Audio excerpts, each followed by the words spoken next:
I heard so many people complaining about reading in a foreign language. So most of them, they just don't like it, and some even hate it. I was one of such people. I also failed at reading in English, for example, and I couldn't understand how other people could do that. And in my head, I had this thought that, probably when my level is like advanced and higher, I'll be able to read in like any books. But the thing is that if you don't practice this skill of reading, no matter what level of language you have, advanced, like upper intermediate, you will not be able to read. So please keep watching my video if you are struggling with reading in English or any other foreign language, because the things I'll be talking about, advice I will give, it will be suitable for reading in any foreign language.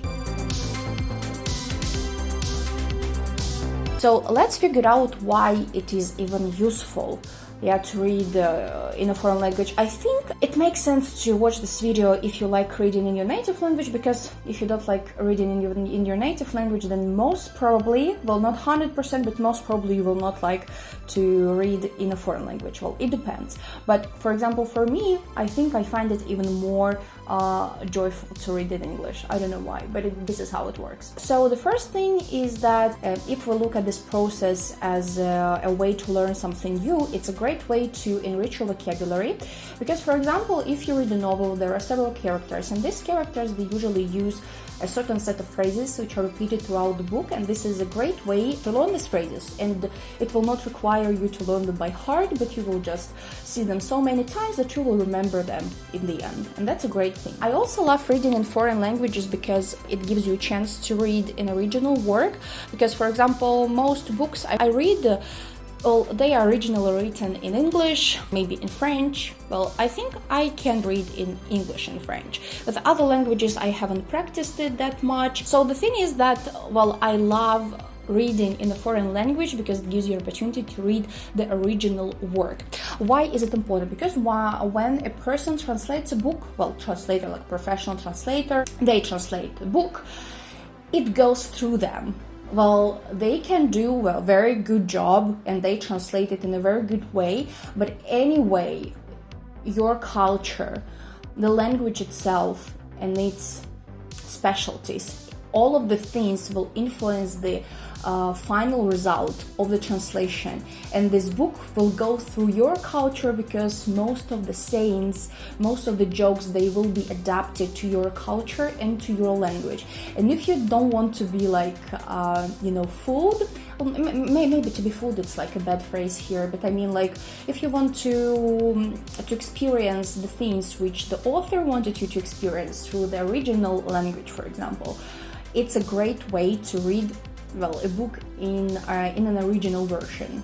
It's really great. So for me, after I started and after I learned to read in English, I tried to read any book in English if it was originally written in English, because if I know, well, I've been studying at the translation faculty. I was taught how to translate, and after this experience, I was like, no, I don't want to be fooled. Maybe these translators, they could hide something from me. I don't want to lose anything, so I will try to read the original work. So that's a very good thing which can inspire you to learn any language, because you can read, for example, your favorite writers' books in the original language. Is great. I think that the final advantage of reading in a foreign language is that when you read a book, you're into the language, you are surrounded with language and stuff. You learn some of the phrases. The phrases stick to you themselves, and then when you start to speak with somebody or you start to write something, you will form your sentences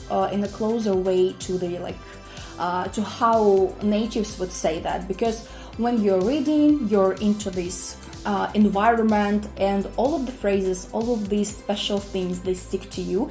And then when you speak or you do something like that, you do it better, not in the way how you would say it in your native language, but more in a way of this language you're learning. And that's the best thing, actually. And even now, after reading some books, after being in that environment, I feel like that after I speak to people, I use more advanced phrases, or I feel like I'm closer to the language, how it should sound from like natives or something, and it's the best feeling ever. And I hope can transfer my excitement and inspiration because of this aspect, and so that you can also like start reading because of this reason. Reading seems to be very useful, so why people still give up on that?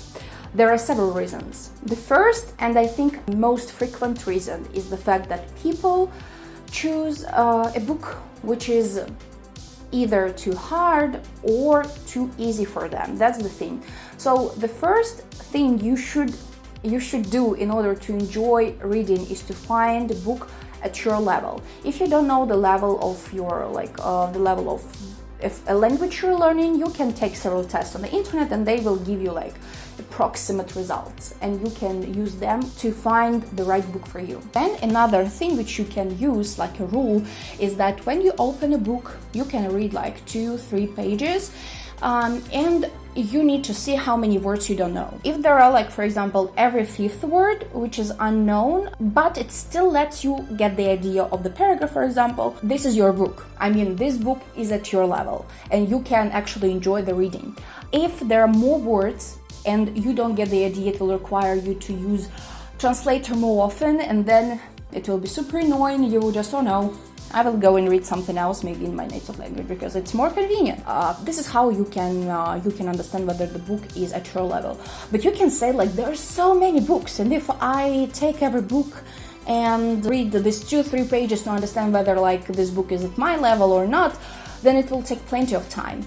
Yes, I agree, that's exactly it. But the thing is that internet, every time I'm talking to anybody about learning languages and stuff, I always say internet. The information is already processed, analyzed, learned, searched, and it's ready for you to accept the information, and you don't have to waste your precious time on doing all the research yourself. So if you know that, for example, your level of English is like pre-intermediate, for example, or intermediate, then you just type books in English for pre-intermediate learners, something like that.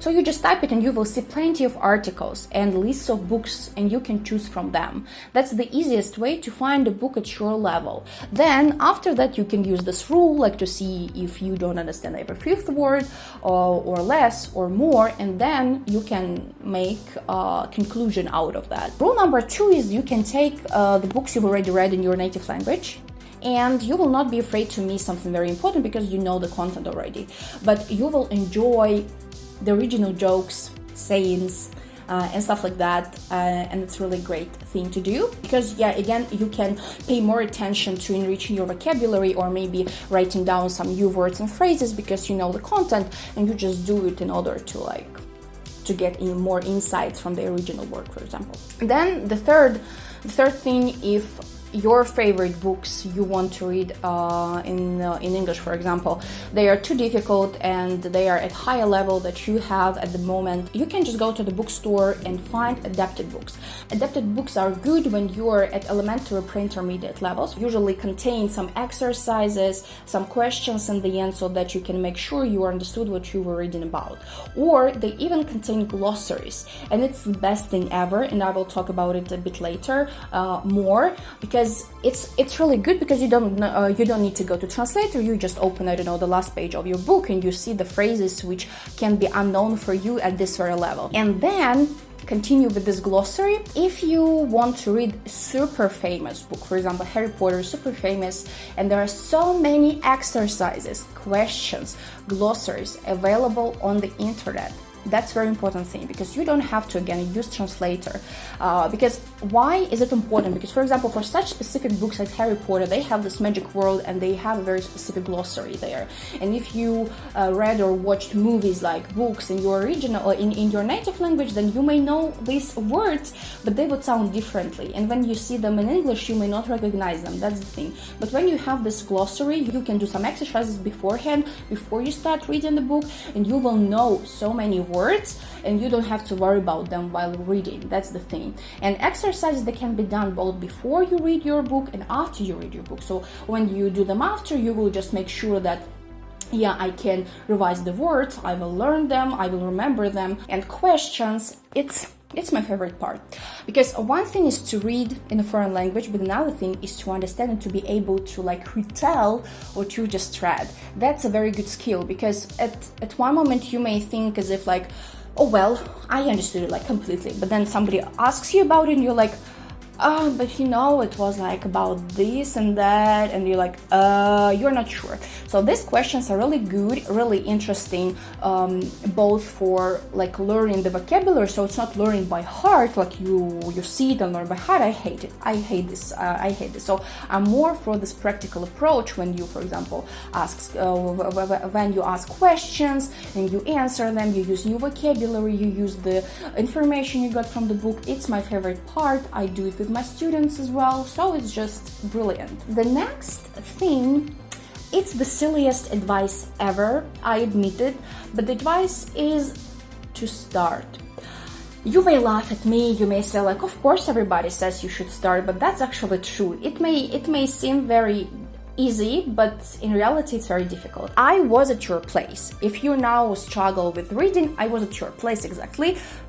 Only 3 years ago. The thing is, I moved to Latvia and I also couldn't read, I couldn't watch TV series in English, for example. I was learning English, but I couldn't do that, even though my level was not like pre-intermediate elementary. My level was like upper intermediate advanced, and I couldn't do that.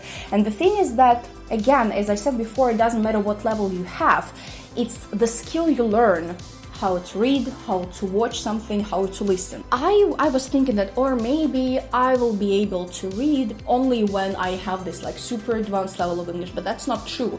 That was just the idea I got after failing at reading. That's the thing, because I also made the mistakes I mentioned earlier and stuff like that. So I moved to Latvia and I didn't have any choice but to read in English, because in the local library at the university, they mostly have books in English, because in Latvian, well, I couldn't read in Latvian at that moment. I still I cannot do that now, and I really don't want, but that's the idea, yeah, like your wish. So I couldn't do that in any other language, only English, and I just took the book. I still remember what the book was. It was Love, Simon, really great book to read at intermediate level, I guess, and higher levels. And I was just like, I don't want to translate all the unknown words, and I was just, trying to enjoy the process, and it worked. After I finished that book, I felt as if I can read anything, I can understand anything in the world, and it's the best feeling when you just start, you do it, and it's the success in the end, even though there were some phrases which I didn't know.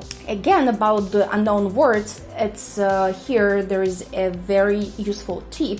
You don't have to translate all the unknown words, because you remember I mentioned that if every fifth word is unknown, but it lets you understand the content, that's the idea. You don't have to translate every fifth word, because it lets you understand the content. But if you meet this same word more than once, this is when you try to translate the words and try to remember the translation, because it's used very often. That's when you translate it, so you don't have to spend so much time translating everything. That's the idea. And the last tip, which will also help you to trick your brain, I've already mentioned it in one of my previous videos about learning languages. For example, you take a book and you look at the book and it's so big, and your brain like, oh my god, no, we are leaving right now, we are not going to read this book. You scare your brain, and your brain doesn't want to do that because it seems super big. Oh, I have to read like 50 pages. If I don't read 50 pages, then I'm a failure or something like that. Well, it was